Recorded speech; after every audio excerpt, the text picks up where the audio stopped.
edhe pse gjatë javëve të fundit çmimi i arit ka njohur një rritje të ndjeshme. Aktualisht po vihet re një rënje konsiderueshme prej rreth 6 deri 7%. Ky zhvillim tregon se tregu i arit po kalon një periudhë të pasigurt dhe me lohatje të shpejta, duke mos arritur të ruajë stabilitetin që e ka karakterizuar më parë, theksoi artari Nexhmedin Bushi që me vite punon këtë profesion. Po duke marrë parasysh se ka pas një rritje rapide shumë lartë, për momentin nuk është i stabilizuar çmimi, do të thotë ka rrëmje të vogël, po prapë edhe kthimi i çmimit, që do të thotë që nuk është dëni ndryshim shumë i madh. Në përqindje nëse shohim, ka rrëmje dikon 6-7% për momentin, e cila nuk është stabile, do të thotë që s'do të kthehet çmimi prapë në rrit, po ndoshta do të ketë ndonjë rrëmje. Në këtë situatë, tregu i arit mbetet i paqëndrueshëm dhe i ndjeshëm ndaj çdo zhvillimi politik apo ekonomik në arenën ndërkombëtare. Sipas ekspertëve të tregjeve financiare, rënja e fundit e çmimit të arit lidhet me disa faktorë ndërkombëtar. Një ndër më kryesorët është forcimi i dollarit amerikan, i cili tradicionalisht ka një ndikim të kundërt mbi vlerën e arit. Gjithashtu, pritshmëritë për rritje të mëtutjeshme të normave të interesit nga bankat qendrore. Veçanërisht, rezerva federale e Shteteve të Bashkuara kanë bërë që investitorët të largohen përkohësisht nga ari si një aset i sigurt. Nga ana tjetër, tensionet gjeopolitike dhe pasiguritë ekonomike në disa rajone të botës po e mbajnë arin ende në qendër të vëmendjes së tregjeve. Pasi në periudha krizash, ari konsiderohet si një streh e sigurt për investitorët. Megjithatë, lohatjet e forta në vlerën e tij do të vazhdojnë edhe në javët në vijim, për shkak të ndikimit të faktorëve të shumta makroekonomik. Po realisht ajo që e determinon çmimin e arit nuk është ari i cili përdoret për stoli, po është pjesa ku bën investime. Kemi situatë kur gjendja ekonomike në këtë botën ka thymjet e ekonomisë, edhe kapitalistët cilët kanë kapital të madh investojnë në ari për me siguru kapitalin. Kurse kjo pjesa e cila përdoret për stoli, neve na dedikon, nuk është ndonjë faktor krucial kërkesa apo oferta e stolive, po është më shumë e rezervave të arit të cilët përdoren për investime. Ajo është në situatë kur kemi lufta, fatkeqësi, jo stabilitet ekonomik, kërkesa për ari është më e madhe si investim për ta ruajtur kapitalin, gjë që e cila pastaj reflektohet edhe në punën tonë. Po, sa ka qenë para kësaj lutje dhe sa është tash? Po nëse e marrim në fat 5 vjeçar, dikun ka pas rritje afër 60% çmimit të arit. Nëse në 2021-2022 ka qenë për 1 kilogram ari 50.000 euro çmimi, për momentin e kemi 111.000, që do të thotë ka pas rritje jashtëzakonshme. Po, a keni qenë të detyruar të ulni çmimet për shkak të kësaj rënje? Pjesa ku ne mund bisedojmë për ulje çmime është pjesa e punës dorës, cila na e bën. Neve nuk kemi bërë rritje çmimit në punës dorës, po bazike është ajo çmimi i berzës arit, do të thotë nuk është në dorën tonë, atë janë faktor pak më të lartë, që ne nuk e... Po, tash që ka rënje çmimit, klientët a janë më të interesuar për të blerë? Po, zakonisht ndodh grumbullim informacionesh, do të thotë edhe ata të cilat janë të interesuar, s'mund ta marrin guximin të investojnë tani apo më vonë, do të thotë ka më shumë të interesuar për informata sa për vetë blerja apo shitje të arit.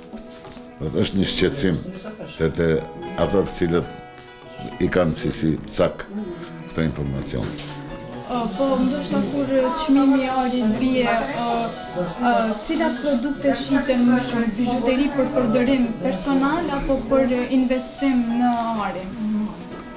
Po, zakonisht ata të cilët dojnë me vallë si investim, përcaktohen për monedhat vjetra, siç janë lirat e Turkit apo ata monedhat austriane, të cilët janë 24 karatëshe.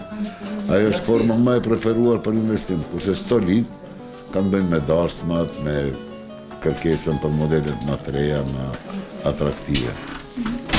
Tani se kemi sezonën e verës, është sezonën e dimrit, kërkesa sigurisht që është e rame, Po edhe çmimi e bën atë vetëm, më thotë nëse ka hipje çmimit, kretë me hamendje shiqen këtë punë. Shpresojmë të ketë një stabilitet në berzën botnore, e pastaj vazhdojmë me punë pak më normal, tani nuk është të vërtetë. Po, a vini re më shumë klient që blejnë ari të ri apo shesin arin e vjetër? Fatmirësisht arin nuk blihet për të shitur. Blihet si investim familjar i cili trashëgohet për brez e mbrez. Nuk ka dhe një rritje të ofertës arit, po edhe kërkesa mund të themi që është e madhe, sepse që të investosh do të kesh. Për momentin gjendjen ekonomike se kemi edhe bashkë aq nivel, keni kredin të anë, njerëzit përballohen me nxit parin me të parin e rrethojnë e mos flasin për dhe një investim. Po megjithatë ka të interesuar. Po cila ka qenë periudha ndoshta më e vështirë për anëtarët dhe si e krahasoni me situatën aktuale të rënies së çmimit? Për ne periudha më e vështirë ka qenë periudha kur kishim Covid-19. Në atë periudhë gjithçka ishte vdekur. Pas 2 viteve kur u ha bota fillun me funksionu jeta, kishte një shpresë sepse ai vit ishte pak më i gjallë, pasi që kishim një periudhë vdekur. Tani kthehet, normalizohet jeta. Stolitarit derisa kemi rini, do të ketë dashma, sigurisht që do të ketë edhe interes për punën tonë. Ashtu që edhe nuk mërzitemi shumë. Kur më pak, kur më shumë, në çdo herë jemi të kënaqur. Po, sa vite keni në këtë profesion dhe si ka ndryshuar tregu i arit që nga fillimet tuaja deri më tani? Po, ne kemi filluar vitin 1981 me 2 vllazërit e mi më të vjetër son që janë Irfani dhe Rafi. Atëherë gjithçka është punu në dorë. Do të thotë koha për me bën një artikull o desht me shumë mund edhe gjatë kohë për me mri për shembull një unaz me ndreq. Kurse tani veç ka ndryshuar gjanat, ka maçineri, ka teknologji të reja, prodhohet shumë ma lehtë, shumë ma shumë. Tani kemi problem me i furnizu punëtorët me punë, kurse ma herët kishim problem me gjetë punëtorë për mu punu. Dhe janë dy kahje këtë ndryshme, po me gjithate i adale. Ne s'dim tjetër sen, kjo është profesion. I bënëm 44 vjetë me këtë punë, edhe dhe është zotit, edhe rinia ta vazhdojnë shpresoj. Po, si e parashikoni tregun e arit në muajt e ardhshëm? Besni që çmimet të bien më tej apo të stabilizohen? Ka shumë faktorë që ka e përcaktojnë këtë. Shpresojmë që të ndalen luftat, të fillojnë ekonominë, fillojnë prodhohet si në elektronik, si në industri, si në ndërtim, edhe atëherë sigurisht që edhe çmimi do të ketë ramje. E kur ka ramje çmimit, ne punojmë ma tepër. Neve nuk na shkon favor asnjëherë hypja e çmimitarit. Sepse sa ma i shtrejt është një pjesë e klientelës do të heqin dorë nga stoli. Po nëse ka ramje apo stabilizim çmimit, atëherë shpresojmë se do të bëhet mirë. Ne jemi optimistë edhe çdo shpresojmë ka e mira. Do të thonë për juve çmimi i rënies së arit është më i rëndësishëm për shkak sigurisht për shkak të likuiditetit. Nëse është ma lirë, njerëzit do të ketë kërkesë më të dëshirat e njerëzit ekzistojnë çdo herë. Mundësitë e determinojnë këta, do të blejnë as do të blejnë. Sa është çmimi për me blerë një ari dhe sa është çmimi për të shitur? Po çmimi është në berzën botnore, do të thotë, nuk është ajo diçka e fshehur. Çdo kush e ka në sajtin e berzës botës. Për momentin sot është 111.000 euro një kilogram ari, që ka vjen 111 euro të 1 gram. Po puna e dorës është ajo e cila e përcakton pastaj.